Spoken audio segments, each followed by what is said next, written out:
Howdy folks, welcome back to the channel. You're watching Roddy Muscle of Alaska's Dirt Road Derelicts, and if you've been following along, that is a very familiar sight. Today, we're going to get started on reassembling my Dana 27 front axle. I went ahead here last week, I pulled the whole thing apart and started cleaning parts, degreasing parts, and figuring out what parts I needed to buy. So we'll go ahead and have a look at what's needing to be replaced and what all I bought. And you can see I already got new brake hoses. But first things first, we're going to take a step outside and have a look at the local scenery.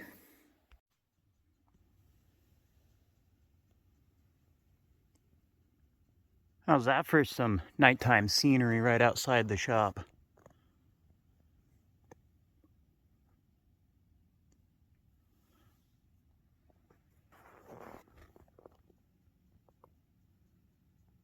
I wish my camera could pick that up really nicely, but man, is that ever beautiful.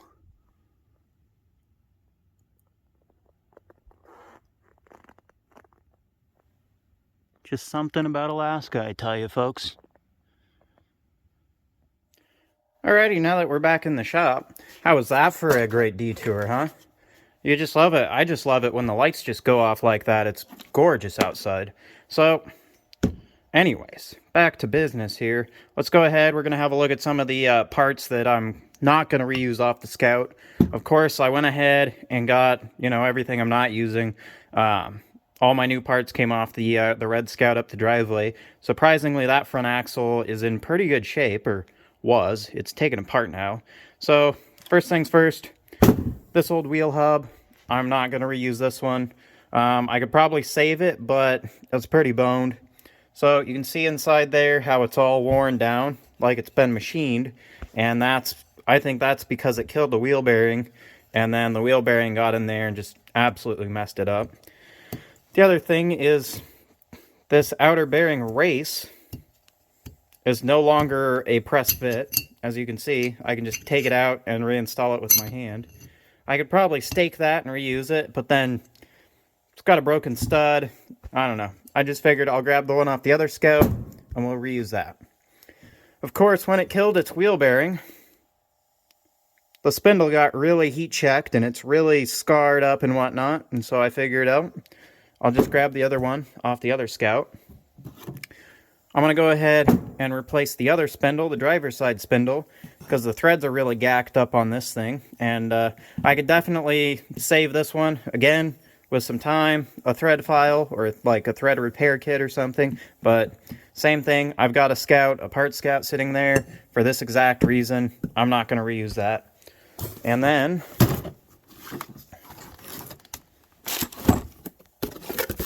we've got the drive flanges. Of course, I'm putting my locking hubs on there because I'd rather have those, so these guys aren't going to get reused. And then here's our knuckle bearings. Well, those are the knuckle bearing races, of course, but the bearings should be in here too. Yeah, there they are. So you can see on a few of these bearing races, they're completely destroyed. A couple of these aren't so bad, but there's a couple that are really bad. You can see that one, how it's all worn down and it's eaten away down here on the bottom. That's really not good. And then a couple of these bearings, again, they look pretty decent, but then you come to this one. I took this one out and it just fell apart in my hands. All the little rollers from this one are over there on the shop floor under the Scout. So yeah, just went ahead, bought new replacements. Of course, these were the last thing to show up, and they're the first thing I need to go ahead and put the Scout back together, but at least they're here now, so I've got all new bearings and all new races for the knuckles.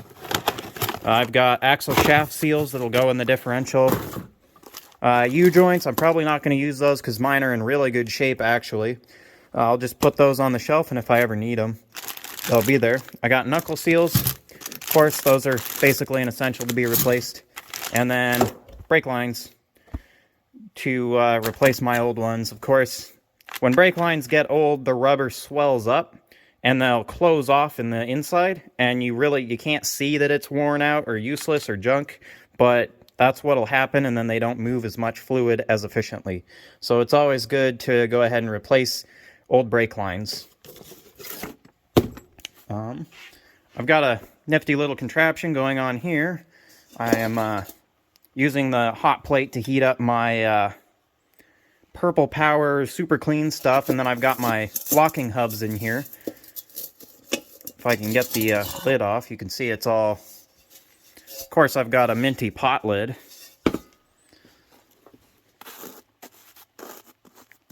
I may or may not have let this freeze, so it's kind of defrosting now, or thawing. So when that gets there, I'll show you guys the locking hubs. You can already see, these have only been in here for a few hours, and you can already see how all that gunk is coming off those locking hubs. So this stuff's pretty mint. This is the first time I used it. I saw people were saying it works really good, and so I got curious. That was only 13 bucks, and, well, it's already working, so. Anyhow. Yeah, the internet says to go ahead and use like a hot plate to heat it up. I'm doing this because it's cold out, and I don't want that stuff to freeze, so. Yeah, but let's go have a look at the Scout. Here she is. I bought new wheel seals. That's these guys. Went through the bearings, cleaned them 100%, and repacked the bearings, and they're here. And then there's my spindle. I've got my brake backing plate all assembled. And funny thing is you can see how that's worn down on the bottom. This was the side with the bad spindle and the bad hub. So I believe this thing lost a wheel bearing, and then the whole wheel came off, and it drugged the brake backing plate on the ground. It's still pretty round, and it still works pretty good, so I'm going to leave it. It's a little bit of character for this Scout. She's definitely got some stories to tell. I'm sure when it lost that wheel, that's when it did this. When I disassembled this, I took the front diff cover off and took the carrier out because I wanted to clean these axle tubes, because these get completely packed with grease and gunk and goo, and it's really gross. So yeah, took the carrier out, took like a pry bar and a rag and passed it through there to make it really clean. Ran some solvent through there. The axle tubes are very nice and clean now, and then knuckles are clean, so all new parts can go on there. It should look really nice and clean and spiffy. Fortunately, there was no gear oil in the center section, so I didn't even make a mess there. Go over here to the other side. Should look pretty similar. This is my new brake line again. You can still see that's like a paint pen or something, probably factory markings, I think. And that's like stuck in there, so that's pretty weird and pretty cool. Here's the spindle nuts off of this spindle, and this was the one with the damaged threads. You can see that the threads on this are just completely destroyed. On the back of the knuckle tags, these are the knuckle tags, on the back of the knuckle seal, these tags were on there to let you know what type of universal joint you have. Of course, your spicer joints are your traditional cross joints that we're all familiar with. But on Dana 27 and Dana 25 axles in like CJ2As and whatnot, older Jeeps, you could have had Bendix or Reassembly style joints in there. And those are basically universal joints with metal ball bearings in there that help them move. And those actually really need the ball knuckle style like this to stay together, because of course there's nothing holding that in. And those style joints really need to be packed with grease. And so a lot of older 4x4s and whatnot use those style joints. Of course, they moved on to the Spicer style joints, and then they were able to seal U-joints, and then we no longer needed the closed knuckle style axles. So a little bit of cool history. I like that the tags were still on there to let any mechanic know what style U-joint was in here. Another piece of information, the Reassembly style joints I found out are basically an early style of the CV axles that they use in modern four-wheel drive cars. It's the same idea, so that's some pretty neat stuff right there. So pretty cool that this thing still had that tag on there, and I was able to find out all about it. So yeah, anyhow, a little bit of an update for everybody. I'm going to go ahead now. I'm going to clean these out again because it can never be clean enough, and there's always more goo in there. I'm going to knock in new bearing races in here and get ready to put the old knuckles. I'm going to go ahead and get ready to put the knuckles back on, and then we can assemble the knuckle seals and go through the whole process backwards. Alrighty, after a little bit of expert hammer work, those bad boys are in place. I just used a brass drift and knocked them all into place, working around the outside edge until they're in place. The brass works great, of course, because it's softer than the steel, so the drift itself will mar before it'll wreck your any of your parts, whatever you're using, because steel's harder. So yeah, anyways, I think we're going to go ahead and slip the new knuckle seals over here, and then we'll get ready to put the knuckle back on. Well, I was just sitting here, going to get ready to put the new knuckle, put the knuckles back on, and my brain kind of went ahead and said, that doesn't really do any good without axle shafts now, does it? So we're going to go ahead, pound the new axle shaft seals in. Axle shaft seals go right on the side here. And, of course, these ones, I can almost guarantee you, are originals from 1961. So they get worn out, and then gear oil will leak out into the axle tubes. You want to keep the gear oil that goes here, in here, and the gear oil that goes out there, out there. So, yeah. I'm going to go ahead and knock new ones in. These ones look like they're old leather seals even. That's how old they are.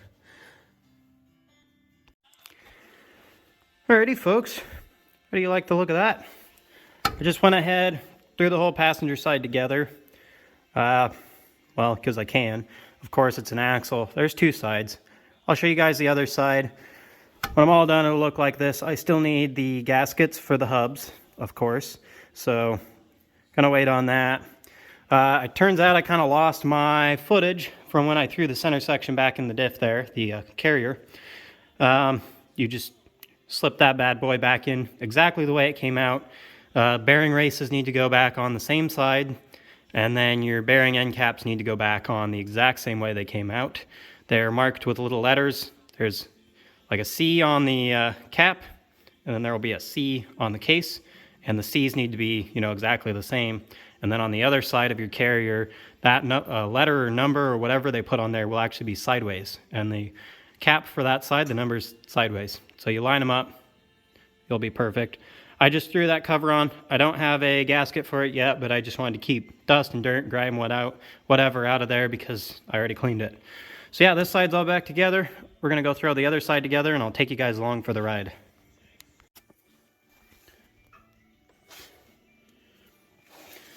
Alrighty, so with your closed knuckle front axle, of course, throw your axle shaft in.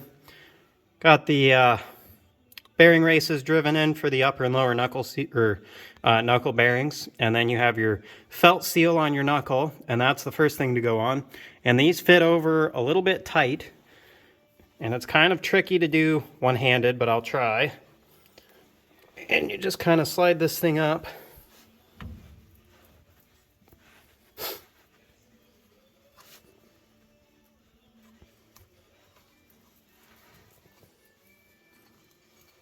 Let me try and go this way. This might work better. As you can see, this seal's very oil soaked, and that's because I soaked it in gear oil before I'm assembling it, and then I went ahead and this whole knuckle, I put a lot of oil on it. That's just something that I read a while back, is that people suggested that you soak them down real good with oil so that everything slips and slides nice, and then in theory it'll seal better. If you ask me, closed knuckle front axles, they're just gonna leak. That's just what they do. So there we go, that guy's on there. It's always kind of a battle and a tight fit. I think it was a little easier on my the other closed knuckle front axle I worked on, my big hub Dana 44, and that's just because, well, that's just an easier axle to work on. The inner seal, you can see this is the old one. You're gonna have to split and slide over and that's kind of a challenge. But yeah, the whole thing for me when assembling these closed knuckle front axles is really make sure there's a lot of oil and grease on everything. I went ahead, I just threw them in my oil bucket here, but I packed my upper and lower knuckle bearings with wheel bearing grease because the lower one doesn't really matter, but the upper one has gravity fighting it. And so if your axle shafts aren't turning regularly, like you have locking hubs and they're unlocked, so your axle shaft is sitting still, the issue with that upper is they can lose lubrication and then they eat up the races like you can see my old one did. It's not a super big deal. You don't have to do that. I just do it because I feel like it. A little bit of extra grease on those never hurts. And, you know, but if you don't pack them with grease, this thing lasted 60 years like that, you know, no sweat. So you don't have to do that by any means. Nobody really taught me how to rebuild closed knuckle front axles, so I kind of have my own style and I kind of do things the way I do them, and that's just the way it is. So yeah, the next thing is to slide that rubber seal over the next one, and then the knuckle can go on. Alrighty, and now we're ready to put the knuckle on. I went ahead and put the upper bearing on, and then here's our knuckle. The lower bearing cap and the lower bearing are in there, and then this guy should slide up there. The lower bearing goes into place, and then that just slides over the upper bearing. Then you take your upper bearing cap, which has the shims in it, and you are supposed to shim these so they're not too tight and they're not too loose. If they're really loose, you know, that's loose, and it actually will munch up your bearings really bad. But on the other side, the shims that were in it seemed pretty good to me, so I'm going to go ahead and send it with this side. Kind of a shade tree thing to do. So, you know, if you're really worried about it, definitely, you know, re-shim or whatever your knuckles. Let me try and... You have to line it up on the bearing and slide that cap in just like that.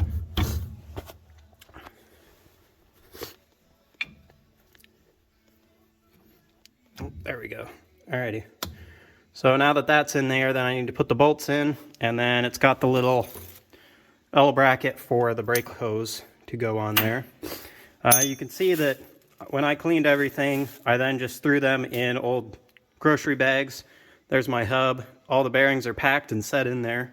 And I do that obviously to keep dust, dirt, and grime and whatnot out, you know.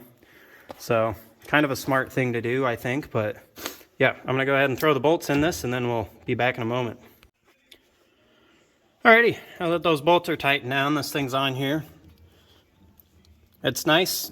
It's not too stiff, and you know, it's not too sloppy, so it shouldn't munch those bearings up too much. If you ask me, because they're brand new bearings and brand new races, I always set them just the littlest bit tighter than if I was reusing bearings, and I do that because obviously new bearings are going to break in a little bit.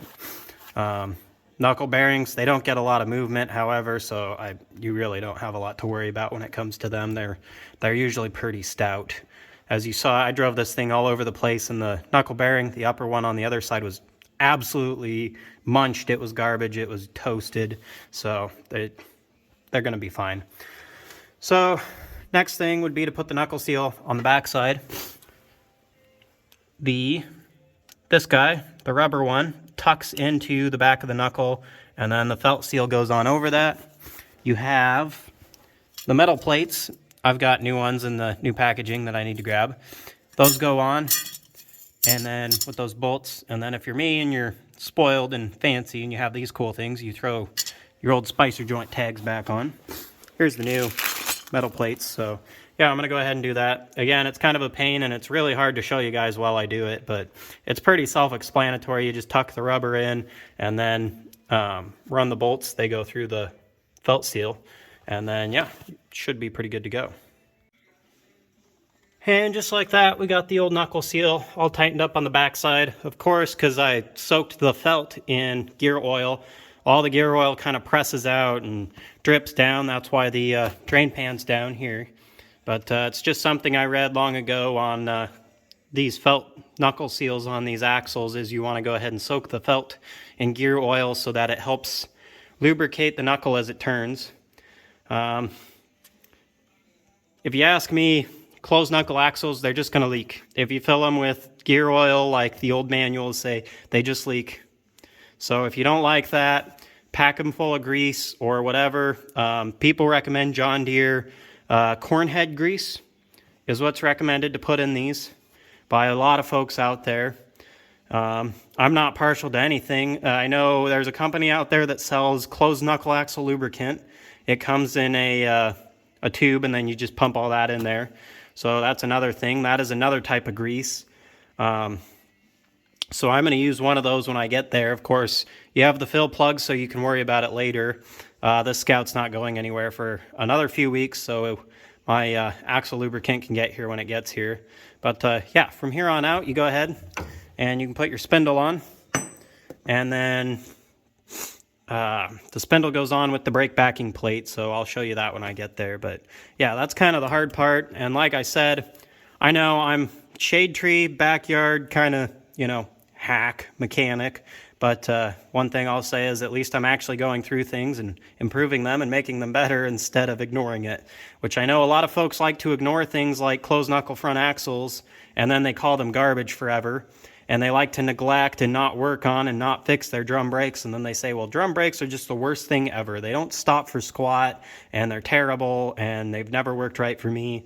And, one thing I'll tell you is, have you ever serviced them, adjusted them, or how old are the brake shoes, how old are your wheel cylinders, how gunked up are they, and whatnot, It's all that kind of thing. If you go through and service things, they last a long time, and they'll take care of you. And even if you're, a backyard hack like me, you can make good stuff last a long time, but with just simple maintenance and repairs and whatnot.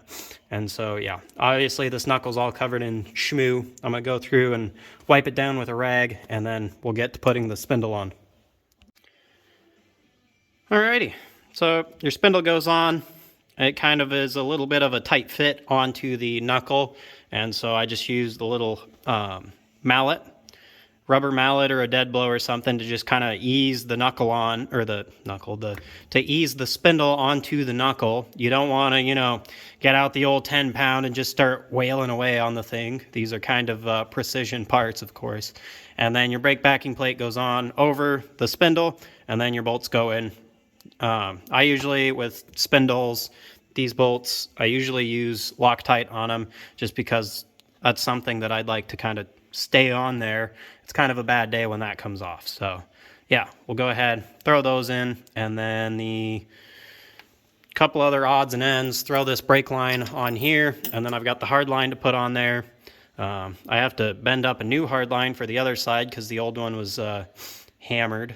Actually, this bracket was bent down on the other side, and that just kinked off the metal hard line for the brakes. Yeah, and then from here, the hub goes on, and then you can adjust the brakes. This is an old style brakes, and one kind of style I've never worked with, actually. You have these little eccentrics that adjust the shoe in and out. And so you go on the back side, there's a jam nut set up that, well, actually I can just show you.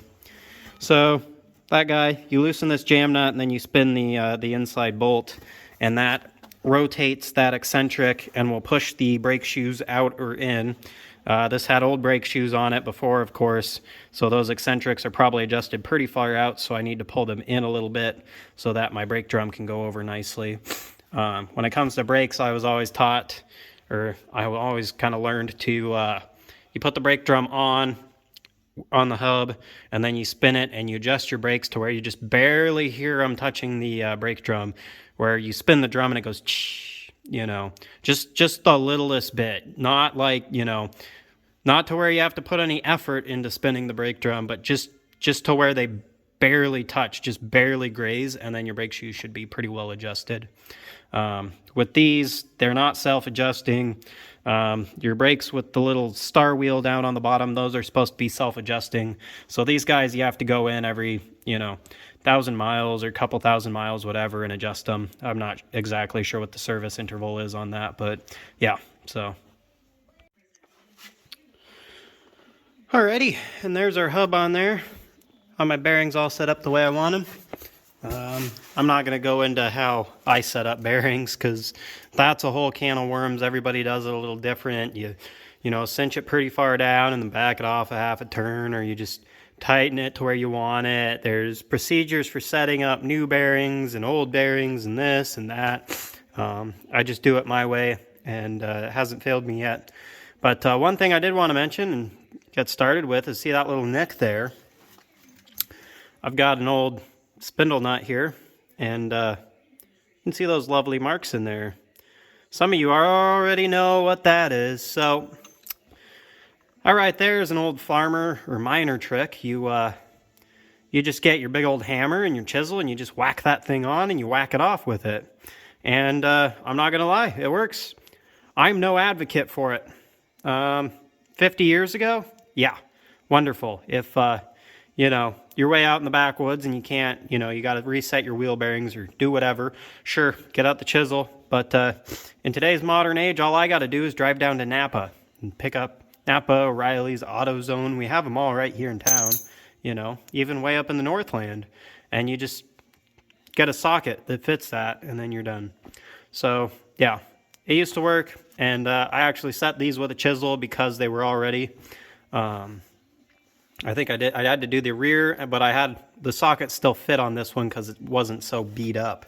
I'm obviously super cheap and didn't buy new spindle nuts. So, yeah, anyways, just kind of a funny thing when you dive into an old vehicle that has been beat off-road and whatnot, is that they've always, every time, chisels to get the spindle nuts off. Like, I guess it works. This Scout's not going to go a whole lot of miles without getting serviced or looked at or checked on, so I'm not super concerned about it. If this were going to be like some highway going rig or whatever, I'd definitely worry about that. But, So yeah, now we're ready to set our brakes up and get our brake drum on, and then we're just about done with this side. I've got the hubs all cleaned up, but I'm still waiting on my gaskets for them, so I probably won't put them on in this video, but that'll be a later thing.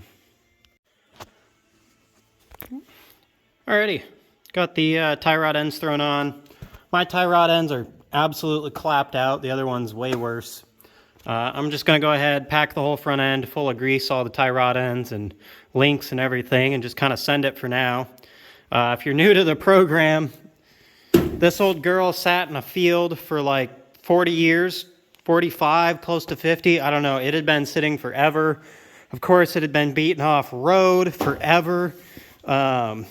It didn't get maintenance for 40 years, and it probably hasn't been maintained for like 60 years. So the little bit of maintenance I'm doing, replacing parts, going through things slowly but surely, is me trying to get it closer to being back on the road. But things like tie rod ends, I'm just going to ignore for now. They're good enough to get me in trouble, is basically what I'm going to say. Still a few odds and ends I need to do to the front end. I need to put the locking hubs back on. I need the screws for these brake drums. I want to put those back on because the brake drums aren't centered on the wheel studs quite yet, and I'd like that to be centered, but I need to dig them up. I kind of lost them, so I'll either have to buy them or find them. And then, yeah, then we're going to dive into the rear axle. I'll probably make that its own video here, just because these rear axles are kind of their own little thing. I got this hub off because it wasn't tight at all, so it slid right off, so that's not really cool. But yeah, that'll be a new video. Got to rebuild these brakes, of course, and then reassemble all this. I got rubber hoses to change. I drained the rear diff, and it's a whole big thing. But yeah, we're another step along the road. I'm going to hop over here to the old workbench and show you. I pulled the hubs out of their gabagoo that they were in.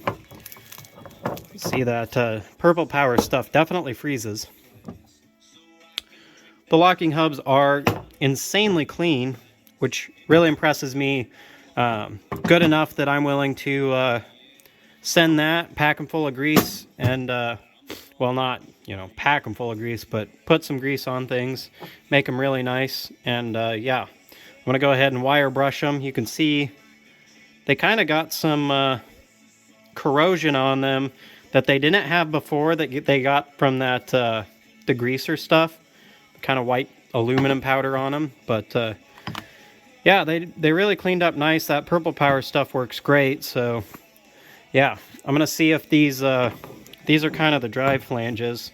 your axle shaft is in there, and when your hub's disengaged, that freewheels with the speed of the axle shaft. And so I'm going to see if that snap ring comes off and if I can pack grease in there so that they're properly lubricated. One thing I always go with is always put grease where you can put grease. If you want it to move good, and if you don't want it to move good, don't put grease there. So I'm going to go ahead and, go ahead with that. This bolt's stuck in here. I'm going to have to see if that'll come out. Just kind of future things. These locking hubs are pretty self-explanatory to assemble or disassemble and reassemble and whatnot. I'm not going to bore anybody with that, but just wanted to give folks a quick and dirty update on things, how they were going. And, well, I'm pretty happy with the front brakes all assembled and whatnot. As you can see, I've got old seal packages, old seals, old bearings. They're just everywhere up here, so I've got to clean the whole shop out now. And as always, when is the shop ever clean, I swear.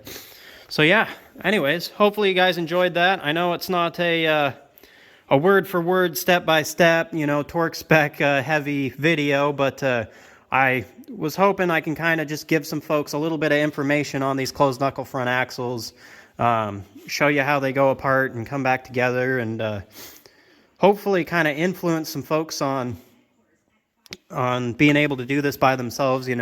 I'm no trained mechanic. I did my Dana 44. That turned out great. I'm pretty confident in that, and I'm pretty confident in this one. So, sometimes you just got to go out and do it yourself, and, you can. It's not that hard. I do need to grab a cotter pin for that guy, though. That's better. So, yeah. I've got a few odds and ends still to do on the front axle here. I need my diff gasket and then to put oil in the diff. I need to remake this brake line because the old one was broken. This guy was bent straight, flat out over time. Of course, they're supposed to be like this. I bent this one back, and that kinked my brake line right in two. It's floating around here somewhere. Maybe I can find it. You can see I just went ahead and broke that flare nut off.